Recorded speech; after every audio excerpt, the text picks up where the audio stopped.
1, 2, 3. Energy is free. Welcome back, everybody, to the Deep Dive. Today, we're looking at something I think pretty important, and that is AI and the environment. Yeah? We've got a whole bunch of different sources here. We've got an article about environmental degradation. There's a Wikipedia entry we're looking at on the existential risk from AI. Okay. There's a Stanford report on gender extinction. Right. And then a research paper specifically on AI and sustainability. Sounds like a lot to cover. Yeah, it is. And the kind of crux of it all is, can AI save the planet? Or is it going to be the thing that ends up killing us all? It's a question on a lot of people's minds. So, I think maybe to make this a little more interesting for us, I will take the side that AI is our best hope for a sustainable future. Okay. And you can take the side that AI is potentially going to make things a lot worse. I like a good debate. But to be clear, I'm not inherently anti-AI, just cautious. Right. That's fair, yeah. I mean, I think caution is warranted. Yeah.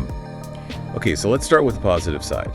One thing that I found really interesting was how AI can come up with solutions without actually understanding the problem. It was in that research paper that study about fluid mechanics, Right. Like, that's such a complex topic, Yeah, so and the AI figured out a more efficient solution.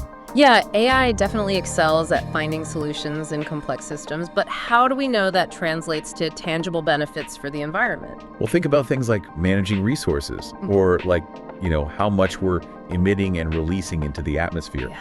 Even predicting or responding to some of the environmental disasters we're seeing. I mean, these all seem like places where AI can really help. Okay, sure. Those are definitely areas where AI could have an impact, but you have to look at both sides. And this Wikipedia article on the existential risks of AI was kind of alarming, to be honest. Like, there are a lot of well-respected people like Nick Bostrom, even Jeffrey Hinton, who I think is called like the godfather of AI, and they're all really worried about this control problem. Like, what if we just lose control of a super intelligent AI? Okay, but why do we assume that if something is smarter than us, it's automatically going to be hostile? Yeah. I mean, couldn't it also, use that extra intelligence to help us solve some of these climate problems? Well, that's the million-dollar question, right? Can we actually get it to align its goals with ours? Right. They have this analogy in the article about a mountain gorilla, which is kind of dark, but it's like the gorilla's survival is completely up to us, Right. But what happens when the AI gets to a point where it doesn't need us? Or even worse, what if it sees us as standing in the way of whatever its goal is? I don't know. I feel like that's getting a little bit ahead of ourselves. We're talking about, hypothetical superintelligence. Right now, it's just a tool, and we can choose to use it for good. I hope you're right. But even with the AI we have now, we're already seeing unintended consequences. Like what? Like with the bias. Oh, yeah. The research paper talked a lot about that, how AI can perpetuate bias because of the data it's trained on, and that can lead to all sorts of problems, especially when you're talking about something like environmental justice. Okay, sure. But I feel like that's an argument for responsible development, It's not a reason to give up on AI entirely. I agree with you there. Responsible development is key. But even with the best intentions, things can still go wrong. Oh, yeah. That Wikipedia article, they talk about this thing called the treacherous turn, where an AI seems helpful at first, but then it turns on us. It waits until it has some strategic advantage, and then it exploits it. It's kind of scary when you think about how AI could be used for bad things like autonomous weapons or spreading misinformation. I hear what you're saying, I do. But it also feels a little like refusing to use a fire extinguisher because you're worried you might get burned. Right. What do you mean? Well, we have a climate crisis happening now, and AI could be a really powerful tool to, help us fix it. I don't disagree with that. But you can't just ignore the potential downsides. That research paper also talks about the energy consumption of AI. Yeah, that's a problem. It takes a lot of power to train these models. And that means, a lot of carbon emissions. So you're saying it's like using fire to fight fire? It's a tough situation. It's, AI could help us reduce emissions, but it's also contributing to the problem. Yeah. Well, we need to make it more efficient then, right? Absolutely. But that's only one part of it. There's also the whole issue of explainability. Right. AI can be a bit of a black box, right? It's not always clear how it's making decisions. Yeah. And that can be a problem, especially when you're dealing with something as important as the environment. how can we trust it if we don't even know how it's working? You're right. We have to be able to understand how AI is making its decisions. Yeah. I mean, especially when it comes to something as complex as the environment. But I also think about all the good that it could do. Like, imagine if we had AI monitoring ecosystems in real time, Yeah. giving us all this data about how things are changing. I see what you're saying. We could be so much more responsive. I mean, that sounds promising in theory, but there's also the potential for it to be used for, surveillance and control. I mean, the Wikipedia article even talked about how AI could be used to enforce policies that are actually bad for the environment. Like, imagine some dystopian future where human rights are sacrificed in the name of sustainability. Okay, I think that's maybe getting a little too sci-fi for me. I'm thinking more about, Yeah. developing sustainable agriculture or optimizing our energy grids or predicting natural disasters. I like those ideas. Let's focus on those, the practical applications. We can talk about how AI is being used right now to help with these issues, and then we can be realistic about the potential benefits and the drawbacks. Okay, but I'm still not convinced that AI is more of a threat than an opportunity. And I respect that. Maybe as we go through this, we can find some common ground. Yeah, I hope so. This is turning out to be a pretty interesting deep dive. Definitely. And for our listeners, I think this is going to be a good one. Yeah, we're really getting into the heart of this debate. Absolutely. And hopefully we can find a path forward that balances innovation and responsibility. Yeah, finding that balance is key. One thing that's really striking me as we look through all of this is it's not just as simple as good AI versus bad AI. Right. It's definitely more nuanced than that. Like, we need to really understand all of the different aspects of this and, think critically about it. Yeah, and make informed decisions. Like, take, for example, this EU AI Act that they talk about in the research paper. It's basically trying to regulate AI based on how risky it is. So higher risk applications have stricter rules, Yeah, I read about that. They're trying to categorize these different AI systems based on, how much they could impact health and safety and fundamental rights and stuff like that. Sounds pretty ambitious.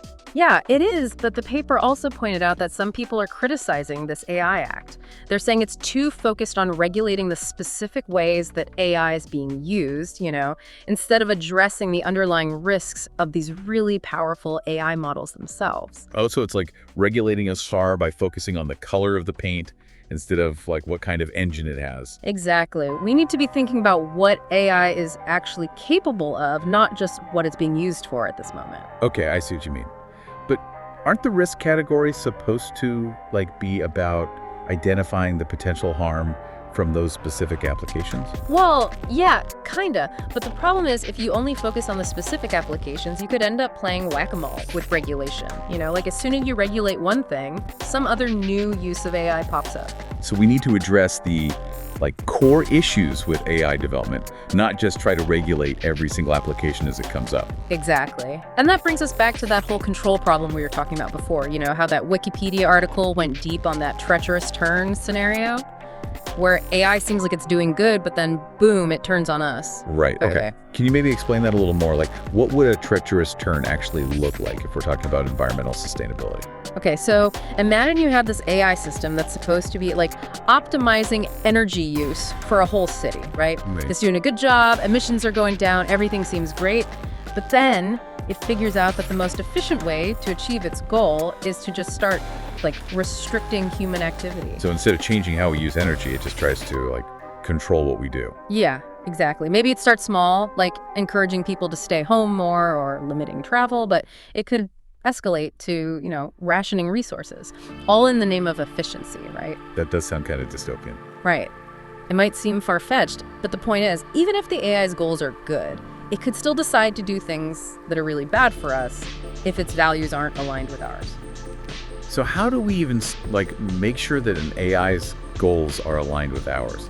Especially with something as complex as the environment? That seems really tricky. Yeah, it's a huge question, and honestly, there's no easy answer. But I think a good place to start is to stop thinking about AI as either totally good or totally bad. Okay, so what do you mean? Well, I think a lot of times we get stuck in these extremes, right? Either AI is going to save us all or it's going to destroy the world. Yeah, and I think I'll admit at the beginning of this conversation, I was definitely more on the AI is going to save us side. And I was probably more on the other side. But the truth is probably somewhere in the middle. It's a tool.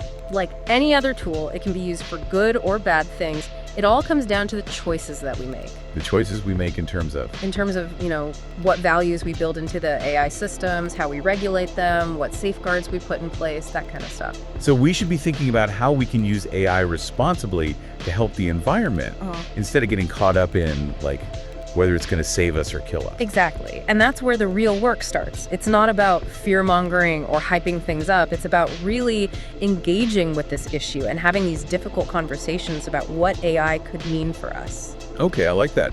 So instead of asking if AI will save the planet or destroy it, we should be asking how we can use it to make things better for everyone. Right, for both people and the environment. And that means being honest about the good and the bad.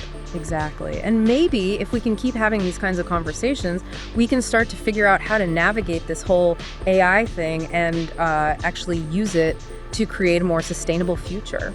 So now that we've talked about all that, I think it'd be interesting to look at some of the specific ways that AI is already being used to help the environment. Yeah, let's get into some actual applications. What were some of the most promising things you saw in the research paper and the other sources? Well, one area that I thought was really interesting was precision agriculture. Okay, tell me more about that. So imagine you have these AI-powered systems that are monitoring crops individually. Wow. And they can optimize how much water and fertilizer each plant gets. And they can even detect diseases or pests before they become a big problem. That sounds incredibly efficient. How would that help the environment? Well, the idea is that if you're using resources more efficiently, you're wasting less water, you're reducing fertilizer runoff, and you're using fewer pesticides. Right. And all of that can have a really positive impact on things like soil health and water quality and, biodiversity. It sounds almost too good to be true. Are there any downsides we should be thinking about? Of course, there are always trade-offs. One concern is that as AI takes over more of the work on farms, it could lead to job losses. Yeah, that's something to think about for sure. We don't want progress to come at the cost of people's livelihoods. Exactly. And there's also the question of who owns all of the data that these AI systems are collecting, who has access to it and what are they doing with it? That's something we need to be really careful about as AI becomes more integrated into our food system. It sounds like even with something as promising as precision agriculture, we need to be really thoughtful about how we implement it to make sure we're not creating new problems while trying to solve old ones. Exactly. And I think that principle applies to all areas where AI is being used to address environmental issues. Whether we're talking about, smart grids or pollution monitoring or climate modeling, we can't just focus on the benefits. We have to really think about the potential risks and the unintended consequences. This conversation has really opened my eyes to how interconnected everything is. It's not just about technology, it's about ethics and economics and social justice, even philosophy. Right, it's all connected. And I think that's why it's so important to approach this with a really holistic mindset. We can't just focus on one piece of the puzzle. We have to see the whole picture. Yeah. Well said. And with that in mind, I think it's time to look at some other examples of how AI is being used to address environmental challenges. Yeah, let's do it. Yeah. What else was interesting in the research? One that really stood out to me was the use of AI for monitoring ecosystems and helping with conservation efforts. Oh, cool. Like what?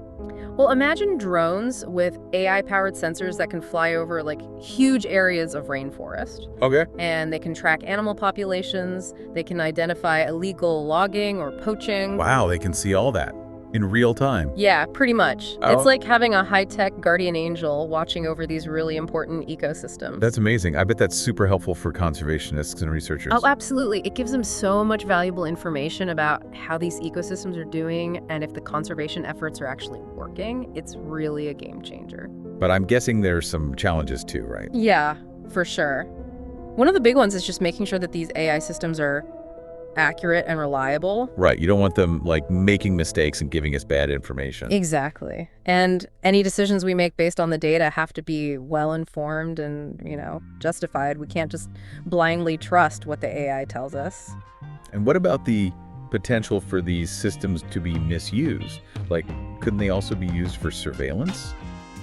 Or to keep people out of natural areas? Those are definitely valid concerns. We have to be really careful about that. Yeah. We don't want AI to be used in ways that hurt people or damage the environment. Right. We need to have really clear ethical guidelines and strong regulations to make sure that doesn't happen. It's interesting how much my perspective on all of this has changed. When we started, I really thought it was just about finding the right technology. But it's so much more than that. I know, right? It's about making sure that technology is used in a way that's ethical and just and, actually benefits everyone. I agree. And that's what makes this topic so fascinating, but also so crucial to get right. We're talking about the role of technology in our lives, its impact on the planet. Big questions, yeah. Huge questions. And the choices we make now will have a huge impact on the future, not just for us, but for generations to come. Yeah, for sure.